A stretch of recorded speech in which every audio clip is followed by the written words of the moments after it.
हमारे पास ये मैट्रिक्स है, find the value of A B and C from the equation.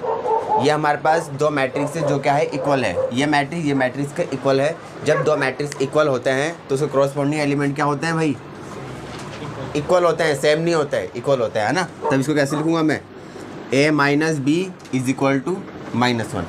ठीक है, ये हो गया मेरे पास इक्वेशन फर्स्ट। और ये किसके बराबर होगा, 2a plus C is equal to 5 के बराबर होगा। ये होगा मेरे पास इक्वेशन सेकेंड। अब थर्ड वाली इक्वेशन काउंट करो, यहाँ पर क्या लिखा हुआ है, 2a minus B is equal to 0 के, इक्वेशन 3। अब फोर्थ इक्वेशन क्या होगी मेरे पास, 3c plus d is equal to 13 के बराबर होगी वो। ये हो जाएगा मेरे पास 4 इक्वेशन हो जाएगी। अब इन 4 इक्वेशन को क्या करना है, हमें सॉल्व करना है। तो कोई भी 2 इक्वेशन सॉल्व करो जिसमें 2 वेरिएबल क्या हो, कॉमन हो। जैसे ए बी यहाँ पर है और ए बी यहाँ पर है, तो इन दोनों को सॉल्व करेंगे हम पहले। तो हम यहाँ पे लिखेंगे from equation first and third. जब इन दोनों को मैं सॉल्व करूँगा, या फिर तुम ऐसा कर सकते हो, इक्वेशन थर्ड दिख रहा है तुम्हें,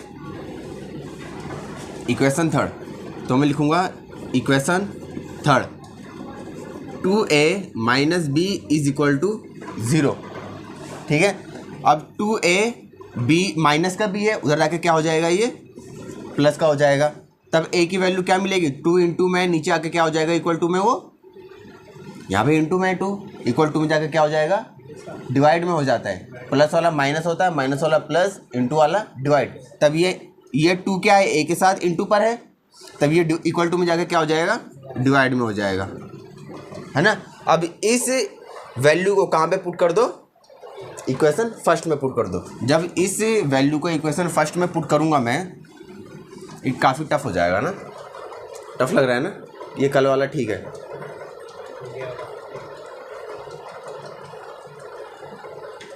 कल वाला ही ठीक है जैसा हमने किया था ना। देखो हम लिखते हैं यहाँ पे फ्रॉम ठीक है, equation first and third, a minus B is equal to -1। और थर्ड इक्वेशन क्या है, 2a minus B is equal to 0। ये मेरे पास फर्स्ट इक्वेशन लिए मैंने और थर्ड इक्वेशन लिए। अब मुझे इसमें से एक वेरिएबल को क्या करना होता है, एक वेरिएबल को क्या करना होता है, ऐड करना होता है। या फिर सिंपल इसको ऐसे कर देते हैं हम, दूसरा तरीका यूज़ करते हैं। दूसरा तरीका क्या यूज़ करेंगे, हम इन दोनों इक्वेशनों को क्या कर दें, माइनस कर दें। क्या कर दें, माइनस। अगर मैं इसको क्या कर देता हूँ, माइनस कर देता हूँ, ये इक्वेशन फर्स्ट है और इक्वेशन थर्ड, अगर मैं इन दोनों को क्या कर देता हूँ, माइनस। जब माइनस करूँगा तब ये क्या हो जाएगा, प्लस है तो माइनस हो जाएगा, और ये माइनस है तो क्या हो जाएगा, प्लस हो जाएगा। माइनस माइनस क्या होता है, प्लस होता है। और ये कुछ प्लस है तो यहाँ पे क्या हो जाएगा, माइनस हो जाएगा। अब इसे कैलकुलेट कर लो, समझ में आ रहा है। तो क्या होगा, a माइनस 2a कितना होगा, -a बचेगा या नहीं, ठीक है। अब ये -b है और ये प्लस का b है, कट जाएगा, इज इक्वल टू, यहाँ पे क्या बचेगा, -1 बचेगा। -1 से -1 कैंसिल हो गया, a की वैल्यू क्या आ गई, 1 आ गई। a की वैल्यू क्या आ गई, 1 आ गई। इट्स क्लियर यहाँ तक। हाँ, अब इस a की वैल्यू को कौन से इक्वेशन में रखना है हमें, ताकि b की वैल्यू मिल जाए। पहले में रख दो या फिर तीसरे में दो, मर्जी है तुम्हारी ना, एज योर चॉइस। जब मैं यहाँ पे a की वैल्यू पुट कर रहा हूँ फ्रॉम इक्वेशन फर्स्ट में रख देते हैं हम, फर्स्ट वाला आसान रहेगा। तो यहाँ पे हो जाएगी a की वैल्यू क्या हो जाएगी बेटा, 1 minus b is equal to -1, है ना, ठीक है। अब ये प्लस का है 1, उधर जाके क्या हो जाएगा, ये माइनस का हो जाएगा। तो -b इज इक्वल टू -1, है ना। -b is equal to minus क्या होता है, प्लस होता है। तो -1 क्या हो जाएगा, -2 हो जाएगा, और माइनस से माइनस कैंसिल हो जाएगा। b की वैल्यू क्या आ जाएगी, 2 आ जाएगी। b की वैल्यू 2 आ जाएगी। गलत आ रही थी तुम्हारी ना, हमारी c की वैल्यू शायद आ रही थी ना, गलत। हाँ चलो, a और b की वैल्यू मिल गई। अब इस a b, अगर मैं इस a की वैल्यू यूज़ कर लूँ कौन से इक्वेशन में, 2 इक्वेशन में, यहाँ पर लिखूँगा फ्रॉम इक्वेशन 2। दूसरा इक्वेशन दिख रहा है तुम्हें, अगर मैं a की वैल्यू को दूसरे इक्वेशन में रख देता हूँ तो किसकी वैल्यू मिलेगी, सी की वैल्यू मिल जाएगी। आसान हो गया ना। तो यहाँ पे लिख दूंगा 2 इंटू ए की वैल्यू क्या है बेटा 1 plus C is equal to 5। सही लिखा है।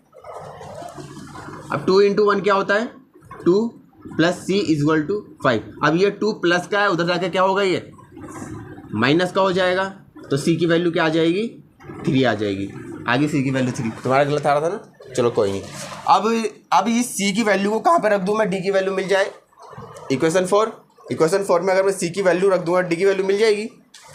यहाँ पे रख दो फ्रॉम इक्वेशन 4 है मेरे पास 3c, इक्वेशन 4 है मेरे पास 3c plus D is equal to 13, 3c plus D is equal to 13। अब यहाँ पे वैल्यू पुट कर दो 3 इंटू सी की वैल्यू है मेरे पास 3 plus D is equal to 13।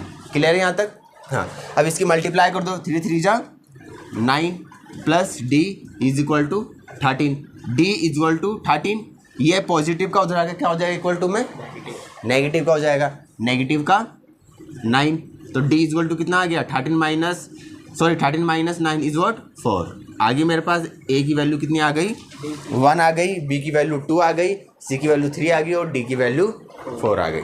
ठीक है।